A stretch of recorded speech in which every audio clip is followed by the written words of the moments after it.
Hello everyone, it's Sunday and I'm feeling slightly better than I did the previous 2 days, which ain't saying a great deal, but I'm alive and I guess that's something. But yeah, I haven't been feeling 100%. I did actually record the battery day video, but I never got round to editing it yesterday. I just didn't feel up to it. But today I think I'll be okay, so I'll get back on the horse and keep you up to date. Of course, it's another excellent day. I actually went out to do some shopping today. The first time I've actually down the supermarket for about since Tuesday last week. So that's a really long gap for me. So I haven't been feeling 100%, but just recuperating at home. The weather's superb. It's sunny and warm. I imagine it's probably about 28. I'm only guessing. But it's a beautiful day here. The only downside is it always brings out the kids, and we've got the creche on that side, which is Monday to Friday, and they've got another group of kids that seem to play in the backyard over there, and there's also holiday apartments there. The northerly side of the property, got holiday apartments and a house in the front. They all seem to have stacks of kids. And some of them sound like they're straight off the set of Lord of the Flies. They're pretty full on, some of these kids. They also had some noise, the noisy neighbours downstairs again last night. So yeah, noise is an issue here. I'll be happy to move house, but there's just not much on the market, so it's very difficult options wise. Anyway, I better not rave too long because this video will go forever. I've got to make some comments about Dan Andrews, considering he's lost his health minister, and after that I'll give you finally show you that presentation about the battery day. Hopefully cut it down to size because there's a lot to take in there. Anyway, we'll get to the news for today. And I've got it on my pad again. I've given up on my writing. It is absolutely hopeless. So look, I'll just give you the basic details here. Just brutal is the headline. Dictator Dan reveals his health minister quit by text message after she was mercilessly thrown under the bus by the Premier and blamed for Victoria's hotel quarantine debacle. Well, how convenient, Dan. You found yourself a fool guy, a fool woman, whatever. Now, no doubt the woman is incompetent. I don't think there's any doubt about that. But it's not as if she's an island. I think the whole regime's fairly incompetent. And what they say, a fish rots from its head. And guess who's the head of this particular fish? It's Dan Andrews. So you like pushing people under the bus, just like Maduro does in Venezuela, ex-bus driver, now failed dictator, dragging his country down into the mire. It looks as though Dan wants to do the same thing with his socialist nirvana in Victoria. Somehow, I don't think it's going to work out as well for Dan. There are checks and balances, even though we've got a pathetically weak Prime Minister in the guise of Scott Morrison, who just has been so pathetic with the states. It's just, he's basically let them run the show, and he's basically abrogated his responsibility as federal leader, in my opinion. But anyway, I'll just read on the article. I can vent all day if I like when it comes to Victoria. Premier Daniel Andrews said he did not speak to Jenny Mikakos before she quit. He revealed that the health minister informed him by sending a text message. Premier Andrews has named veteran politician Martin Foley as her replacement. Ms Mikakos publicly announced her resignation via Twitter on Saturday morning. It came after Premier Andrews pointed a finger at her for hotel quarantine blunder inquiry. Victorian leader fended off tough questions when he fronted the media on Saturday, only hours after Ms Mikakos abruptly stood down as Minister and Member of Parliament. She really spat the dummy. Mr Andrews told reporters that she made the right decision and he thanked her for her service. Oh, with credible sincerity, no doubt. I did not speak with the Minister before she resigned, and I have not spoken to her since, Mr Andrews says. Oh, he's a very, very loving man. She sent me a text. She has resigned. She is no longer a minister. I want to take this opportunity to thank her for her dedicated service, for her hard work I'm grateful to her for her contribution to Parliament and to the people of Victoria and to our party, and I wish her well for the future. All so sincere. I'm sure that makes Jenny Mikakos feel so much better knowing that this Starlin lookalike is actually is showing some compassion towards her. I believe that was the appropriate course of action for her to take. Premier Andrews gave evidence yesterday at the inquiry examining who gave the order to outsource private security guards to the state's hotel quarantine program. He told the hearing he did not know but regarded Ms Mikakos accountable for the program, which has led to a surge of coronavirus cases and a statewide lockdown. Well, Dan, if you didn't know what your minister was doing, aren't you accountable? I mean, like I said, it does go to the top. And you're just trying to basically cover your own ass, your own hammer and sickle ass at the expense of some fall person. It's just pathetic.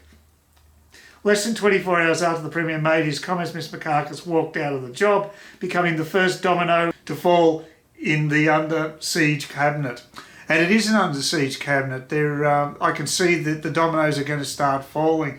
I think hopefully this is the beginning of the end for Dan.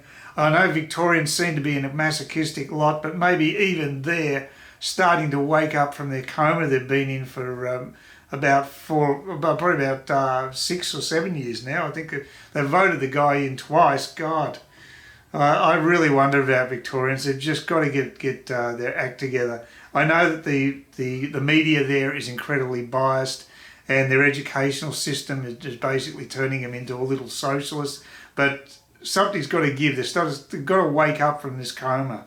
I have never wanted to leave the job unfinished, but in the light of the Premier's statement to the Board of Inquiry and the fact that there are elements in it that I strongly disagree with, I believe that I cannot continue to serve in this cabinet. Ms Mikakos said in a statement on Twitter, what a sewer that is. I mean, geez, politicians shouldn't be allowed to use it, in my opinion. Although I've got to say, Donald Trump used it brilliantly in America, so, you know, I don't personally like it, though. I'm disappointed that my integrity has sought to be undermined. I have today written to the Governor of Victoria to resign my commissions as a Minister effective today. I will also be resigning from Cabinet. Pressure on Ms Mikakos mounted after her testimony to the inquiry on Thursday was conflicted by Mr Andrews on Friday. Ms Mikakos told the hearing that to the best of her recollection, she did not know private guards were enforcing the scheme until late May when the Regis Hotel suffered a coronavirus outbreak. Why didn't you know? You're the minister, for God's sake. Your oversight was pathetic. I mean, these people are taking no personal responsibility. But a video of a press conference on the 29th of March, 2 days after the quarantine scheme was announced, shows Ms Mikakos standing alongside Jobs Minister Martin Pakula as he said passengers returning will now undergo mandatory 2-week quarantine at those Melbourne hotels with security guards in place. Well, what the hell are security guards? They're not police. They're not ADF. What the hell do you think they are, Jenny Mikakos? Unbelievable, seriously. But while Ms Mikakos acknowledged she is responsible for the department and that the buck stops with me, yeah, right, she also said it is not her responsibility alone and does not believe her actions contributed to the second wave of cases which has ravaged the state. Oh my God, this woman is clueless. I mean, she's so lucky she got to that position. Obviously it was a quota job, get more females into cabinet. Yeah, great idea. How about the best people in Parliament rather than their sex? When Mr Andrews was asked by the reporters if he had any plans to step down himself in the light of the debacle, he emphatically said no. Well, dictators don't step down. They go a couple of ways. They generally go in exile, or they're in front of a firing squad. So who knows what's going to happen in this case, seeing we're a democracy. Unfortunately, the second option is probably not available.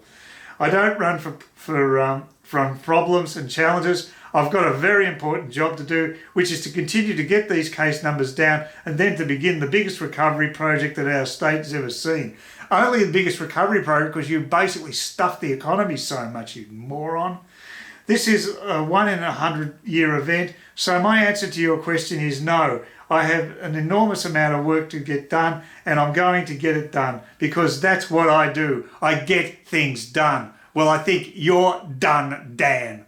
We've got another article here from news.com.au, which is not generally my favoured source of information, but this actual article's not too bad. Sometimes in the middle of a pandemic, it's hard to see the wood for the trees. As ministers, police and even Victorian Premier Dan Andrews fronted an inquiry this week to declare nobody knew who decided to use private security guards to run the coronavirus hotel quarantine, you could be forgiven for assuming amnesia was infectious. Yes, that seems to be the greatest virus as far as the Labor Party is concerned, amnesia. On Friday, the State Health Minister, Jenny Mikakos, even resigned over the fiasco, still insisting she didn't know whose idea it was. Oh, God. It's embarrassing. These people are in power and they're just amateurs. They couldn't run a tuck shop, seriously. But in fact, we already do know the decision was caught on a tape.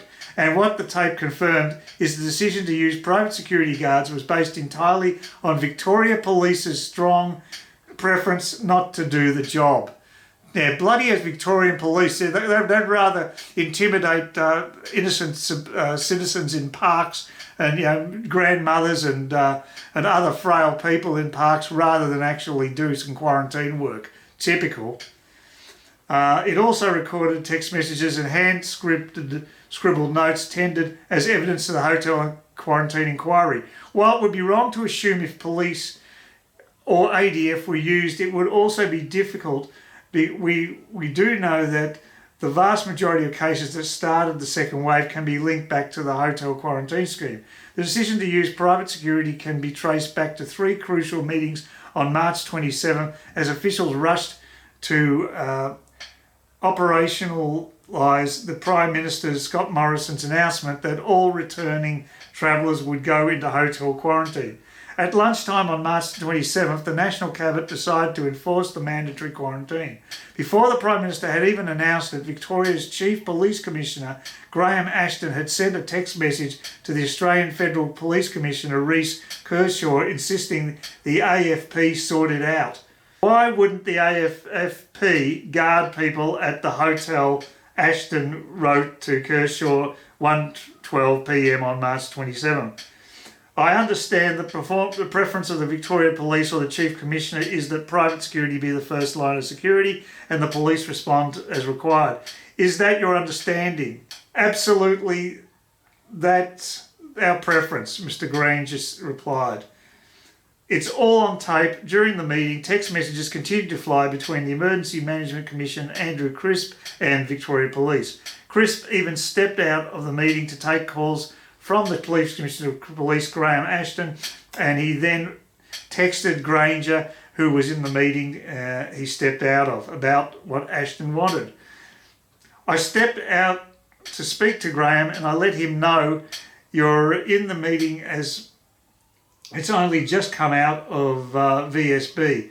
He made it clear in VSB that Victorian private security is the first security option at hotels and not police, he wrote.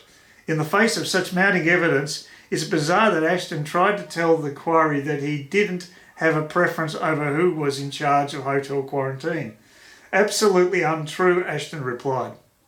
Under questioning from the tribunal, get this, Richard Atwell QC acting for the Department of Premier and Cabinet. That's right, the Department of Premier and Cabinet QC was pointing out to the Police Commissioner that he had that preference and that preferences was that police not do the job. So make no mistake, when Premier Dan Andrews told the inquiry on Friday that there was a collective responsibility, he was also talking about the cops. And it's clear enough from the questioning of the COVID-19 inquiry that the council assisting is probing a working theory that police kicked up a stink over the fact that they didn't want to babysit the travellers. In his witness statement to the inquiry, Mr. Andrews was asked who made the decision to engage private security contractors to the hotel quarantine program. I do not know who made that decision, he wrote. But the Premier knows. In fact, he alluded to it during his own evidence at 3 p.m. last Friday, when he was asked if it would be unusual that the Chief Commissioner Graham Ashton was not consulted in the formation of a program such as hotel quarantine. He offered a tart response: "That would certainly not accord with custom and practice that I have observed throughout my time in public life, and throughout my time as a Minister of the Crown, and throughout my time as Premier of the State," he replied.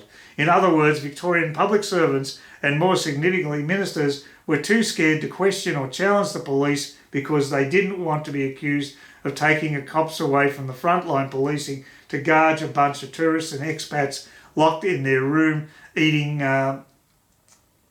Uber Eats.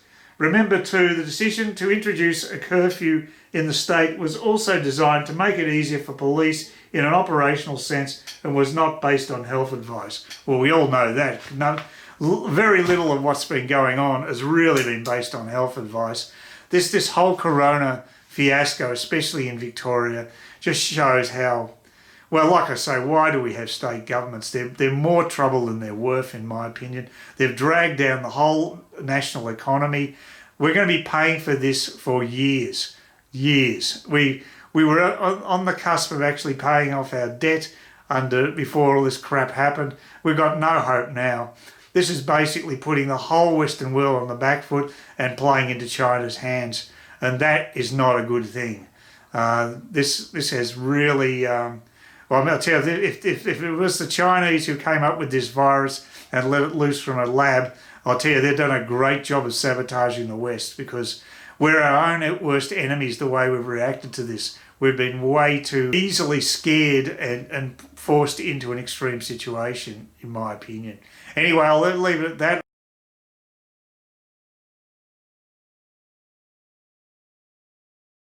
Please consider subscribing to my channel if you think there's anything there of use to you, or entertainment or whatever. And either do that or give me a thumbs up, or if you're feeling really energetic, do both. That'd be great.